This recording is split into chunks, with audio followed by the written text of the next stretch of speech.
অত্যাধিক ব্যস্ততা কেউই থাকে না, কারণ যার যতটুক তোমাকে প্রয়োজন সে তোমাকে ততটুকুই গুরুত্ব দেবে।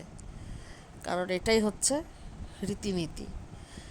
কারণ তোমার যতক্ষণ তার কাছে যতটুকু প্রয়োজন আছে সে তোমার গুরুত্বটা বুঝবে, ততক্ষণ সে তোমাকে গুরুত্ব দেবে। যখন তার কাছে তোমার কোনো গুরুত্ব নেই, তার কাছে তোমার তখন সময়ও নেই।